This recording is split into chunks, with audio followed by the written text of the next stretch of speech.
Hello friends, welcome to the channel Puranik Katha. For the past 40 years, experience of hearing and learning different ancient stories have made me to realize that it can be shared with everyone based upon the thought made this presentation. Our today's story is Ashwatthama. It is not only telling us about Ashwatthama but about a lesson that vengeance destroys more than it heals, a lesson that power without wisdom leads only to ruin, a lesson that some sins are too great to be forgiven. And so Ashwatthama roams, a shadow of the past, a name whispered in fear. The warrior who sought revenge and found only suffering. The man who will never die, the curse that will never fade. Okay, no more discussion. Let's awaken our soul and start the story with the chant of Hare Krishna. The curse of Ashwatthama, the eternal wanderer, the sin that never dies. In the dead of night, under a sky heavy with sorrow, a lone figure wandered through the ruins of Kurukshetra. His name was Ashwatthama. Once he had been a warrior of unmatched skill, the son of the revered Guru Dronacharya, a man destined for greatness. But destiny is a cruel mistress, and fate had carved his name into the pages of infamy. He was no longer a warrior, no longer a prince, no longer a man. He was a curse given from a soul condemned to walk the earth, never to find peace, never to know rest. And this is his story. The son of a legend. Long before the war, in the royal court of Hastinapura, Ashwatthama was born with an omen upon his brow, a gem, glowing with divine energy, said to grant him immortality and invulnerability. His father Dronacharya was not a king nor a warrior, but the greatest teacher of warfare the world had ever known. Yet, even as a child, Ashwatthama knew what it meant to be lesser. His father was a teacher to the greatest princes of Aryabharta, Arjuna, Bhima, Duryodhana, Karna, but Ashwatthama was just his son. He learned alongside them, fought alongside them, but he was never truly one of them. And in his heart, a longing grew. A longing to prove himself, a longing to be remembered, a longing to be greater than all of them. But fate is really kind to those who crave greatness. The war that changed everything. When the great war of Kurukshetra began, Ashwatthama stood by Duryodhana. The prince who had always treated him as equal, his loyalty was unwavering, his purpose was clear. He fought like a demon, his arrows tearing through Pandava ranks, his fury unmatched.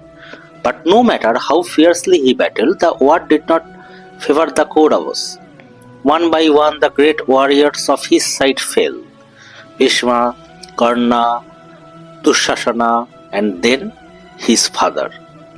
The moment Ashwatthama had dreaded all his life arrived on the 15th day of the war. A cruel trick by Krishna led to the belief that Ashwatthama himself had been killed. Hearing this false news, Dronacharya, the mighty Guru, dropped his weapons in despair. And in that moment of weakness, Drishtadumna, the son of Drupada, beheaded him. Ashwatthama saw his father fall, and in that moment something inside him died. The fire of war was no longer a battle of dharma for him. It was personal. Vengeance burnt his heart, and vengeance would be had. The Midnight Massacre. The war ended with the fall of Duryodhana. The Pandavas stood victorious. The Kauravas lay dead. But Ashwatthama was not done. In the dead of night, accompanied by Kripacharya and Kritavarma, Ashwatthama entered the Pandava camp.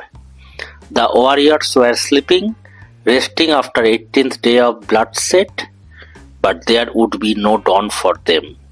Ashwatthama moved like a shadow of death, his sword flashing through the darkness. His hands showed no mercy. The sons of the Pandavas, mere children, were slaughtered in their sleep. The warriors who had survived the war brutally cut down before they could even awaken. The greatest sin of the Mahabharata was committed in that night. And when Ashwatthama emerged from the camp, drenched in blood, he did not feel triumph, only silence, only emptiness. He had avenged his father. But at what cost?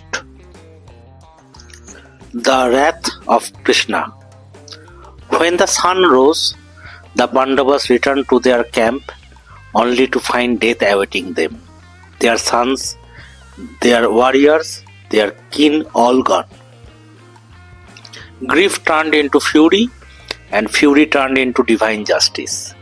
Krishna, the Jadava prince, the master of fate, declared that Ashwatthama's crime could not go unpunished. The Pandavas chased him, hunting him like an animal. Ashwatthama ran, his feet carrying him across the lands, but there was no escape from destiny. Concerned, he unleashed his most terrible weapon, the Brahmastra, a divine missile of unimaginable destruction. Arjuna countered it with his own Brahmastra. The world trembled. For if the two divine weapons clashed, all of the existence could be destroyed. And then Krishna stepped forward. His voice, calm yet powerful, commanded Arjuna to withdraw his weapon. Arjuna obeyed, but Ashwatthama, blinded by rage, could not. He could only redirect it. And so, in his final act of vengeance, he aimed the Brahmastra at the womb of Uttara, the wife of Abhimanyu, the mother of the only unborn heir to the Pandava bloodline. The child who would be the future of their destiny, the child who was yet to take his first breath. The missile struck.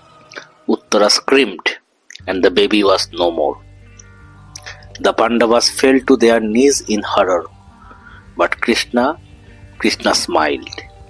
He placed his hand upon Uttara's womb, and with his divine power he revived the unborn child, the future king Parikshit. Ashwatthama's final act of destruction had been undone, and now his punishment would begin. The curse that never ends. Krishna turned to Ashwatthama. For your sins, he said, his voice ringing like thunder, you shall know no peace.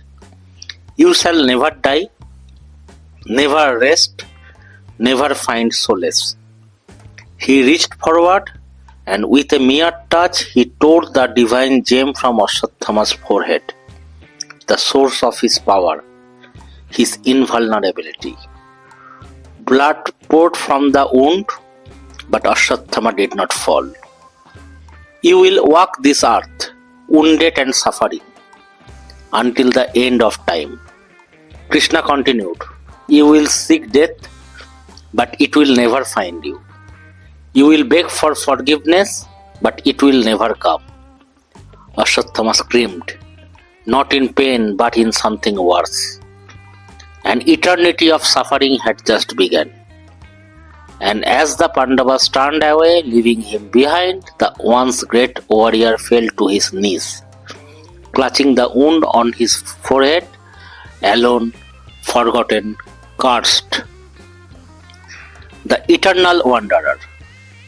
They say that even today Ashwatthama walks the earth, that in the forest, in the ruins of forgotten temples, in the caves where the sun never reaches, he lingers, his wound still fresh, his soul still searching for an end that will never come. He is not remembered as a hero, nor is he completely a villain. He is a lesson that vengeance destroys more than it heals, a lesson that power without wisdom leads only to ruin, a lesson that some sins are too great to be forgiven. And so Ashwatthama roams, a shadow of the past, a name whispered in fear, the warrior who sought revenge and found only suffering, the man who will never die, the curse that will never fade. This was the story of Ashwatthama, the eternal wanderer, the sin that never dies, the warrior who sought revenge and found only suffering, the man who will never die, the curse that will never fade. If you like the video, please share to your friends, colleagues and near and dear ones. Please do comment and subscribe to this channel. This will be a motivation for me to bring these sort of stories more and more. Thanks for watching the video. Before we end, let's chant Hare Krishna. Let's end the story now. We will again meet in some new days with some new stories. Good day and God bless to you. Hare Krishna.